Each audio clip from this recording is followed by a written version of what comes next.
الحمدللہ رب العالمین والصلاة والسلام علی سید الانبیاء والمرسلین اما بعد فاعوذ باللہ من الشیطان الرجیم بسم اللہ الرحمن الرحیم۔ الحمدللہ الہادی پروگرام میں موضوع زنا پر ہم کلام کر رہے تھے کہ یہ ایک بہت بڑا گناہ کبیرہ ہے اور اللہ تبارک و تعالیٰ نے قرآن عظیم میں اس کی ممانعت فرمائی ہے۔ تو ہم آپ کو بتا رہے تھے کہ ہماری گفتگو چل رہی تھی محرمات ابدیہ کے بارے میں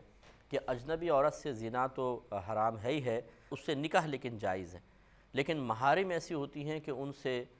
ناجائز تعلقات تو بہت بڑی چیز ہے، ان سے تو جائز تعلقات کہ نکاح کر کے ان سے تعلقات قائم کرنا بھی شریعت نے منع فرما دیا ہے۔ اور ہم آپ کو بتا رہے تھے کہ بہت سارے ایسے لوگ ہیں کہ جو اس معاشرے میں باقاعدہ ایک مشن پر کام کر رہے ہیں۔ وہ ہوتا یہ ہے کہ ان کی طبیعت خود خراب ہو جاتی ہے، وہ گندی صحبت میں رہ کے خود گندے ہو جاتے ہیں، پھر وہ کوشش کرتے ہیں کہ جو ان کے گروپ میں داخل ہو وہ بھی اسی گندگی کے اندر ملوث ہوتا چلا جائے، اور پھر اس میں ہر طرح کی ترغیب شامل ہوتی ہے کہ تم کسی بھی طریقے سے اپنی نفسانی خواہش پوری کرو، چاہے وہ کس کے ساتھ بھی ہو۔ اور پھر جو انسان اخلاقی پستی کے اندر مبتلا ہوتا ہے ایک دفعہ تو منہ دکھانے کے یعنی خود بھی اپنے آپ کو منہ دکھانے کے قابل نہیں رہتا ہے، میدان معاشر میں اللہ تعالیٰ اس کے رسول کی بارگاہ میں کیسے وہ آئے گا۔ چنانچہ اس سے پہلے میں آپ کو محرمات ابدیہ کا بتا رہا تھا، لیکن ایک آیت کریمہ سورہ نور کی میں آپ کو عرض کرنا چاہتا ہوں، آیت نمبر 19 ہے، اور یہ ان لوگوں کے لیے خاص طور پر ہے کہ جو فحاشی کو عام کرنے کی کوشش کرتے ہیں، اس قسم کا لٹریچر عام کرتے ہیں، اس قسم کی پکچرز وغیرہ یا ویڈیوز عام کرنے کی کوشش کرتے ہیں کہ جو معاشرے میں پھیلیں تو برائی عام ہو جائے، خصوصاً وہ لوگ بھی کہ جو اس قسم کی سی ڈیز وغیرہ کا باقاعدہ کاروبار کرتے ہیں۔ ایسی مارکیٹس ہیں جس میں پتہ ہے نوجوانوں کو کہ وہاں پر اس قسم کی سی ڈیز ملتی ہیں، کیسٹس ملتی ہیں، رسائل ملتے ہیں، میگزینز ملتے ہیں جن میں فحش پکچرز وغیرہ ہوتی ہیں، پھر وہاں سے وہ پرچیز کرتے ہیں، اتنا مہنگے مہنگے وہ چیزیں لیتے ہیں، اور پھر ان کو دیکھ دیکھ کر وہ اور اپنے اندر گندگی پالتے ہیں۔ بالکل یوں سمجھ لیجئے کہ کوئی اپنے ہاتھوں سے لاکھوں روپے دے کر زہر خرید رہا ہو اور زہر آپ کے سامنے کھائے اور خون کی الٹیاں کرتا ہوا مر جائے تو یقینی سی بات ہے کہ آپ اس کو جاہل اور بے وقوف کہیں گے، کہ بہت ہی جاہل آدمی ہے کہ لاکھوں روپے بھی دے رہا اور اپنی ہلاکت کا سامان کر رہا ہے۔ تو بعض اوقات بعض چیزوں کا وقتی مزہ اپنے اندر بہت زیادہ درد لیے ہوتا ہے۔ اس میں بھی ایسے ہی مسئلہ ہے کہ بعض اوقات فحش مناظر، غلط قسم کا لٹریچر انسان کی طبیعت کے اندر ایک لذت سی تو پیدا کر دیتا ہے، لیکن اس کے پیچھے جو پھر ایک عذاب ہے اور اللہ تبارک و تعالیٰ کی ناراضگی ہے، اس کا غضب ہے، آخرت کی گرفت ہے، اور موت کے سخت جھٹکے اس کے پیچھے ہیں، بری موت ہے، عذابات قبر ہیں، میدان معاشر کی ذلت رسوائی ہے، اس پہ انسان غور و تفکر کرنے کی صلاحیت نہیں رکھتا ہے، کیونکہ ہمارے گھروں کے اندر ہمارے معذرت کے ساتھ کہ والدین انتہائی بے دردی کے ساتھ بچوں کی تربیت کر رہے ہیں کہ ان کو دین کی الف بے نہیں سکھاتے ہیں، خالصتاً دنیا کا سارا معاملہ، خاندان میں کیسے جھگڑا کرنا ہے، کیسے پھپھی کو پیچھے کرنا ہے، کیسے خالوں کو پیچھے کرنا ہے، کیسے سب کو ان سے لڑائی جھگڑے کرنے ہیں اور کیسے اپنا حق چھین کر لینا ہے، یہ سب سکھا دیں گے، لیکن دینی تربیت نہیں، تو بچوں کی پھر اخلاقیات ہمارے سامنے ہیں۔ تو دیکھیں اس میں اللہ تعالیٰ نے قرآن عظیم میں اس قسم کے لوگوں کے لیے خاص طور پر یہ آیت جو ہے ان کے لیے ایک وعید ثابت ہو سکتی ہے کہ جو فحاشی کو عام کر رہے ہیں۔ تو ایسے دکاندار جو اس قسم کی سی ڈیز رکھ کر اپنی آخرت کو برباد کر رہے ہیں کہ نوجوانوں کو بد اخلاقی میں مبتلا کر کے اپنے بچوں کے لیے جو روزی کما رہے ہیں، یہ روزی حلال نہیں ہے، یہ حرام ہے، اور رحمت کونین صلی اللہ علیہ وسلم نے ارشاد فرمایا کہ جو گوشت حرام سے پلے بڑھے اس کے لیے جہنم کی آگ ہی بہتر ہے۔ تو تھوڑے سے اپنے بچوں کے سکون کے لیے کسی کے بچے کو آپ اس طرح خراب راہ پہ لگا دیں کہ وہ زانی بن جائے، زانی آپ کی وجہ سے زانی بن جائے، تو کاش یہ میرا جملہ، یہ ہماری کوئی باتیں کوئی ایسا شخص بھی سن لے کہ جو سی ڈیز وغیرہ بیچتا ہو باقاعدہ اور اس مارکیٹ میں بیٹھا ہوا نوجوانوں کو دعوت دے رہا ہو کہ جی مجھ سے یہ چیزیں خرید کر لے جائیں، اور بڑا خوش ہو رہا ہو کہ جی نوجوانوں کو اپنے راہ پہ لگا دیا، ہمارا کیا ہے جی، خود ہی آ کے لے جاتے ہیں جی، ہم نہیں رکھیں گے کسی اور دکان سے لے جائیں گے، تو بھائی لے جانے دیں، آپ کو کیا پرابلم ہے؟ یہ کیا بات ہوئی کہ اگر دوسرے برائی کر رہے ہیں تو پھر ہمیں بھی کرنی ہوگی؟ معاذ اللہ ثم معاذ اللہ ثم معاذ اللہ، اگر لوگ زنا کرنے لگ جائیں تو پھر کیا یہ کہہ کر ہم بھی اپنے لیے زنا کو جائز کر دیں گے یا سب کر رہے ہیں تو بھی ہم بھی کریں؟ ایسا تو نہیں ہے، تو ہمیں خود بچنا چاہیے۔ تو کاش وہ سنیں اور اپنے گردن میں اللہ تبارک و تعالی کی گرفت کے پھندا محسوس کریں کہ زندگی کسی بھی لمحے ختم ہو سکتی ہے، سارے عیش یہیں رہ جائیں گے، اور یہ ایسا گناہ جاریہ ہوتا ہے۔ ایک سی ڈی آپ نے بیچ دی، وہ ایک دیکھے گا، وہ کب تک دیکھے گا؟ بور ہو جائے گا، اس کو نہیں چاہیے چیز، وہ دوسرے کو دے دے گا، وہ تیسرے کو دے گا، وہ چوتھے کو دے گا۔ یہ جب تک آگے چلتی رہے گی اس شخص کے نام اعمال میں گناہ لکھا جائے گا، حتیٰ کہ یہ نماز پڑھ رہا ہوگا اور اس کے نام اعمال میں گناہ لکھا جائے گا۔ مثلا جمعے کی وجہ سے تو یہ پڑھتے ہی نہیں ہوں گے، لیکن چلو جمعے کی نماز پڑھنے پہنچ گئے، یا جوش چڑھا چلو نماز پڑھ رہے ہیں، اب یہاں نماز پڑھ رہے ہیں، وہاں کوئی فوش منظر دیکھ رہا ہے ان کی دی ہوئی سی ڈی کی وجہ سے، تو پھر اس کا وبال ان کے اوپر ہوگا، نام اعمال میں گناہ لکھا جائے گا۔ ایک طرف نماز کا ثواب بھی لکھا جا رہا ہے، دوسری طرف وہ گناہ جاریہ کا وبال بھی ہے، تو اس لیے سوچنا چاہیے۔ اللہ تعالیٰ نے فرمایا کہ ان الذین، بے شک وہ لوگ جو یحبون، پسند کرتے ہیں، ان تشیع الفاحشۃ فی الذین آمنوا، کہ عام ہو جائے برائی، فحاشی، بے حیائی ان لوگوں میں جو ایمان والے ہیں، یعنی بے شک وہ لوگ جو اس بات کو محبوب رکھتے ہیں کہ ایمان والوں کے درمیان فحاشی عام ہو جائے، لہم عذاب علیم، ان کے لیے دردناک عذاب ہے، فی الدنیا والآخرہ، دنیا میں بھی آخرت میں بھی۔ دنیا میں کس طرح مریں گے؟ یا تو دنیا میں بعض اوقات تو ظاہری طور پہ نظر آ جاتا ہے، چھاپے وغیرہ پڑتے ہیں، پکڑ کے بند کر دیتے ہیں، چلے جی آپ نے پیسہ کھلا کے اپنے آپ کو بچا لیا، مارکیٹ سے پورا کہیں نہ کہیں پیسہ پہنچ جاتا ہے اور پھر پروٹیکشن بھی مل جاتی ہے، لیکن موت کے بعد موت کے جو جھٹکے لگیں گے دنیا کے اندر،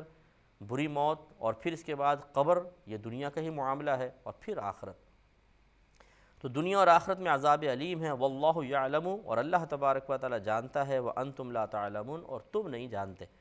تو اس لیے اللہ تبارک و تعالی جن چیزوں سے ہوشیار کر رہا ہے ان سے بچنے کی کوشش کرنی چاہیے۔ تو کوئی ایسے بھائی اور بہن جو اس قسم کے معاملات میں انوالو رہے ہوں، خواتین بھی ایسی ہوتی ہیں، بچیاں ایسی ہوتی ہیں جو غلط راہ پہ لگ جاتی ہیں، پھر وہ شریف قسم کے ذہن کی لڑکیوں کو خراب کرتی ہیں، انہیں اکساتی ہیں، انہیں ترغیب دیتی ہیں باقاعدہ، اور ایڑی چوٹی کا زور لگا دیتی ہیں، گروپ بنایا ہوتا ہے، لڑکے بھی ہوتے ہیں، لڑکی بھی ہوتی ہے، ہمیں فحاشی عام کرنی ہے، تو انہیں ذرا سوچنا چاہیے، اللہ کی بارگاہ میں توبہ کر لیجئے،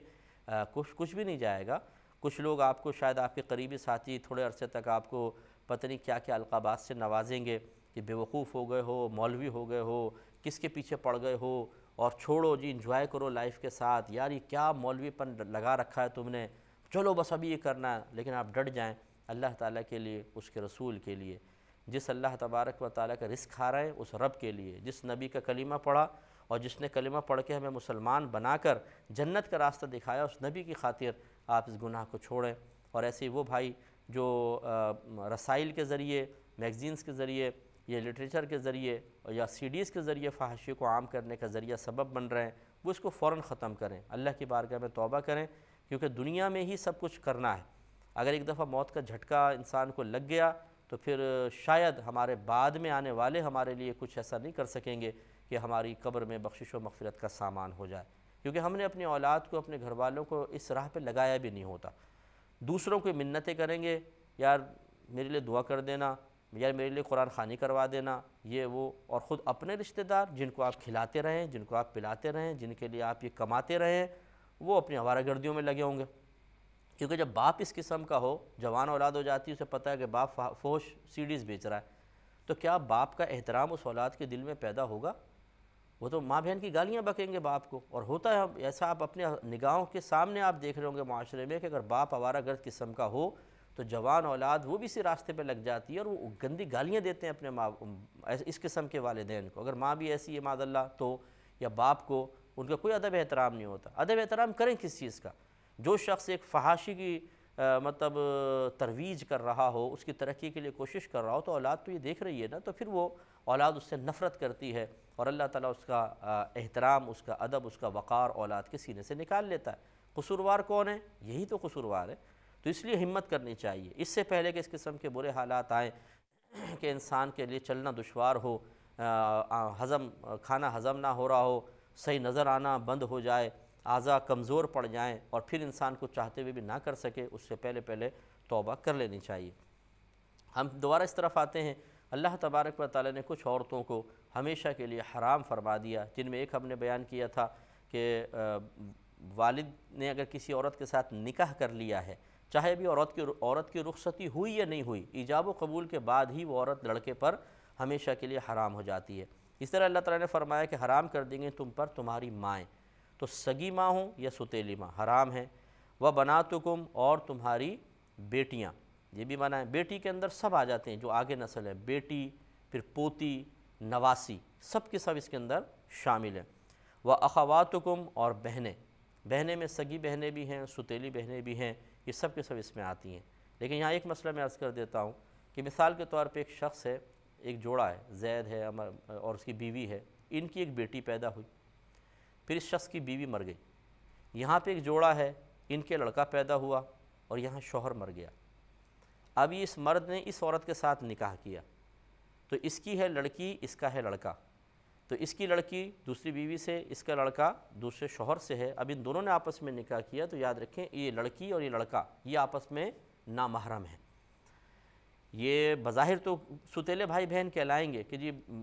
یہ والد صاحب کی بیٹی ہے، یہ والدہ کا بیٹا ہے، وہ لڑکی کے لیے کہ بھی میری والدہ کا بیٹا، لیکن یہ دونوں ایک دوسرے کے لیے اجنبی ہیں، لہٰذا ان ماں باپ کا آپس میں نکاح ہو سکتا ہے اور اس اولاد کا بھی آپس میں نکاح ہو سکتا ہے، اس لیے یہ تو نامحرم ہے، ان سے نکاح ہو سکتا ہے۔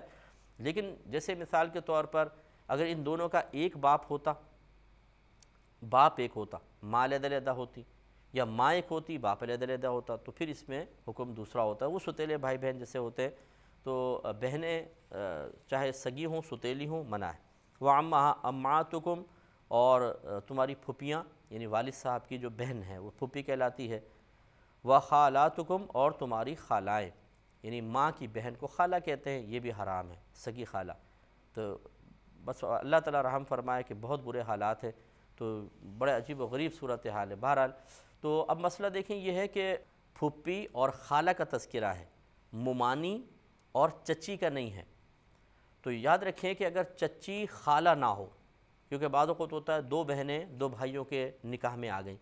تو اب دیکھیں یہ دونوں بہنیں جیسے اب اس بھائی کے بھی بچے ہوئے، اس بھائی کے بچے ہوئے، یہ چچی ہیں، یہ ان کی تائی کہلائیں، لیکن آپس میں دونوں بہنیں ہیں تو اس لیے خالہ کا رشتہ بھی ہوا۔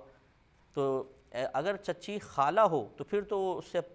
پردہ نہیں ہے کیونکہ وہ محرم ہے، لیکن بعض اوقات ایسا ہوتا ہے کہ چچی خالہ نہیں ہے، باہر سے آتی ہیں کوئی عورت، تو چچی نامحرم ہے، ان سے پردہ واجب ہے۔ اسی طرح ممانی، اس سے پردہ واجب ہے کہ وہ ان سے کوئی رشتہ نہیں ہوتا ہم لوگوں کا، یعنی اگر ہماری ممانی ہے تو ان سے پردہ کرنا ہوگا، اس طرح چچی بھی اس سے پردہ کرنا ہوگا۔ تو اب یہ فرماتے ہیں اللہ تعالیٰ نے ارشاد فرمایا کہ اور تمہاری پھپھیاں اور تمہاری خالائیں، وَبَنَاتُ الْأَخِي اور تمہاری بھتیجیاں، وَبَنَاتُ الْأُخْتِ اور تمہاری بھانجیاں، یہ سب کے سب ان سے نکاح ہمیشہ کے لیے حرام ہے۔ وَأُمُّهَاتُكُمُ اللَّاتِي أَرْضَعْنَكُمْ اور تمہاری وہ مائیں جنہوں نے تم کو دودھ پلایا۔ تو یاد رکھیں کسی عورت نے اگر کسی بچے کو 2.5 سال کی مدت میں دودھ پلا دیا، اس کی یعنی بچے کی عمر کے 2.5 سال کے اندر اندر، تو یہ اس کی ماں بن جاتی ہے۔ ویسے 2 سال تک دودھ پلانے کا حکم ہے، اس کے بعد عورت کو بچے کو دودھ پلانا گناہ ہے، لیکن اگر بالفرض کسی عورت نے 2.25 سال میں پلا دیا، 2.5 سال سے 2-4 دن کم تھے پلا دیا، تو یہ اس کی رضاعی والدہ کہلاتی ہیں، یعنی دودھ شریک ماں، دودھ پلانے والی ماں۔ تو یہ اب اس عورت کے جتنے بچے ہوں گے بھائی بہن یعنی اولاد ہوگی، یہ اس لڑکے کے لیے بھائی بہن بن جائیں گے، کیونکہ دونوں دودھ میں شریک ہوئے ہیں، ایک عورت کے دودھ میں، ان دونوں نے ایک عورت کا دودھ پیا ہے، لہٰذا ان کا آپس میں نکاح منع ہوگا۔ اور اس ماں سے بھی، یہ تو ماں بن گئی، اس سے بھی نکاح منع ہے۔ وَأَخَوَاتُكُمْ مِنَ الرَّضَاعَةِ اور دودھ والی بہنیں، دودھ شریک بہنیں، تو دودھ شریک بہن سے یا دودھ شریک بھائی سے اس لڑکی کا نکاح نہیں ہو سکتا۔ وَأُمُّهَاتُ نِسَائِكُمْ اور تمہاری عورتوں کی مائیں یعنی ساس، تو ساس سے بھی حرمت ابدیہ ہے، داماد کے لیے ساس جو ہے وہ محرم ہوتی ہے، اس کے ساتھ وہ حج پر بھی جا سکتا ہے اگر فتنے کا خوف نہ ہو تو، اور تو ساس سے نکاح نہیں ہو سکتا۔ وَرَبَائِبُكُمُ اللَّاتِي فِي حُجُورِكُم مِّن نِّسَائِكُمُ اللَّاتِي دَخَلْتُم بِهِنَّ اور تمہاری وہ بیٹیاں جو تمہاری پرورش میں ہیں، اور وہ ان عورتوں کی بیٹیاں ہیں جن سے تم نے دخول کر لیا ہے، تو ان سے بھی نکاح نہیں ہو سکتا۔ مطلب کیا ہے کہ بعض اوقات ایسا ہوتا ہے کہ ایک شخص ہے وہ کسی بیوہ عورت سے نکاح کرتا ہے اور اس عورت کی کسی اور شخص سے پہلے بیٹی ہے، اب اس نے اس سے نکاح کر لیا، تو اس میں 2 صورتیں ہیں، مثلا جوان لڑکی ہے، ماں ہے اور اس کی جوان بیٹی ہے، ایک آدمی نے اس سے نکاح کیا، ابھی صرف ایجاب و قبول ہوا ہے، رخصتی نہیں ہوئی اور اس نے اس عورت کو طلاق دے دی مثال کے طور پر، تو اس کی بیٹی سے نکاح کر سکتا ہے۔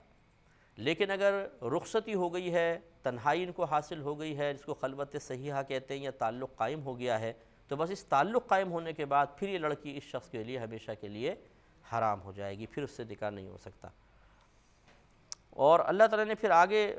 ارشاد فرمایا کہ فَإِن لَمْ تَكُونُوا دَخَلْتُمْ بِهِنَّ، پس اگر تم نے ان عورتوں کے ساتھ دخول نہ کیا ہو، جیسے بیوہ سے نکاح کیا بھی رخصتی نہیں ہوئی، تو اللہ تعالیٰ فرماتا ہے کہ اگر تم نے ان سے دخول نہ کیا ہو تو فَلَا جُنَاحَ عَلَيْكُمْ، تو پھر تم پہ کوئی حرج نہیں ہے کہ ان کی بیٹیوں سے تم نکاح کر سکتے ہو۔ وَحَلَائِلُ أَبْنَائِكُمُ الَّذِينَ مِنْ أَصْلَابِكُمْ، اور تمہارے بیٹوں کی وہ بیویاں، وہ بیٹے جو تمہاری پشت سے ہیں، یعنی سگے بیٹے جو ہیں ان کی، جیسے ستیلے بیٹے کی بھی ہوتی ہے، رضائی بیٹا ہو اس کی بھی جو بیوی ہے یعنی بہو، اس سے بھی پھر وہ محرم بن جاتی ہے، بہو سے نکاح سسر کا نہیں ہو سکتا ہے۔ وَأَن تَجْمَعُوا بَيْنَ الْأُخْتَيْنِ، اور یہ بھی حرام کیا گیا ہے کہ تم جمع کرو دو بہنوں کو، یعنی دو بہنوں کو ایک ساتھ نکاح میں جمع کرنا حرام ہوتا ہے اور یہ جائز نہیں ہے۔ یکے بعد دیگرے ہو سکتا ہے، جیسے ایک بہن سے نکاح کیا پھر اس کو طلاق دے دی یا وہ مر گئی تو پھر اس کی دوسری بہن سے ہو سکتا ہے، جیسے حضرت عثمان غنی رضی اللہ تعالی عنہ کے عقد میں نبی کریم صلی اللہ علیہ وسلم کی پے در پہ دو صاحبزادیاں تشریف لائی تھیں، تو وہ ایک ساتھ تو نہیں تھی، ایک کے بعد ایک، لیکن ایک ساتھ اگر نکاح کرتا ہے دونوں بہنوں کو اپنے نکاح میں رکھتا ہے تو یہ صحیح نہیں ہے۔ اب اس میں صورتحال یہ ہے کہ مثال کے طور پہ دونوں سے ایک ساتھ نکاح کیا، جیسے قاضی صاحب نے کہا کہ بھئی کیا آپ فلانا بنت فلانا اور فلانا بنت فلانا ان دونوں بہنوں کو اتنے حق مار کے عوض میں بحیثیت زوجہ کے قبول کرتے ہیں، یا میں نے نکاح ان کا آپ کے کیا آپ نے قبول کیا؟ جس نے کہا قبول کیا، یہ دونوں سے ایک ساتھ نکاح ہو رہا ہے، یہ ہوگا ہی نہیں، کیونکہ اس میں آگے پیچھے نہیں ہے۔ اور اگر ایسا ہوا کہ پہلے ایک بہن سے کر لیا، اس کے بعد دوسری بہن سے علیحدہ نشست میں کیا، تو پہلی والی کا نکاح تو صحیح ہے لیکن دوسری والی کا نکاح باطل ہے، وہ ہوگا ہی نہیں۔ تو ہمیں ایسے سے بھی مطلب میرے پاس میلز بھی آئی ہیں، لیٹرز بھی آئے ہیں، لوگوں نے مسائل پوچھے ہیں کہ جہاں پہ اس قسم کے بیوقوف اور بدھو قسم کے لوگ ہیں جنہوں نے دو دو بہنوں کو ایک ساتھ نکاح میں رکھا ہوا ہے، دونوں بہنوں سے شادیاں کی ہوئی ہیں، ایک ساتھ رکھا ہوا ہے اور ان کو کوئی پرواہ نہیں ہے۔ تو یاد رکھیں کہ اس قسم کا کوئی اعلانیہ طور پہ گناہ گار موجود ہو تو اس سے مکمل طور پہ ہر قسم کا تعلق منقطع کر لینا قریب رہنے والوں پر واجب ہوتا ہے، نہیں کریں گے تو گناہ ہوگا، شدید قسم کا گناہ ہوگا۔ ان سے رابطہ نہ کریں، دعا سلام نہ کریں، ان کو شادی وغیرہ میں نہ بلائیں، ان کی خوشی میں نہ جائیں، ان کو غم میں نہ بلائیں، آنے نہ دیں، تاکہ ان کو گناہ کا احساس ہو اور وہ گناہ کو ختم کریں، یہ انتہائی ضروری ہے۔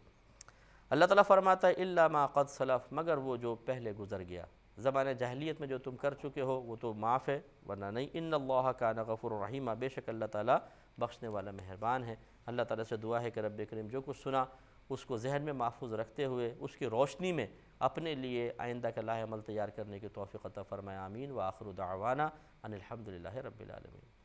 میں بہک سکوں یہ مجال کیا، میرا رہنما کوئی اور ہے، خبر شہین و آ میری وجہ راحت قلب و جان، نہ تیرے سوا کوئی اور تھا، نہ تیرے سوا کوئی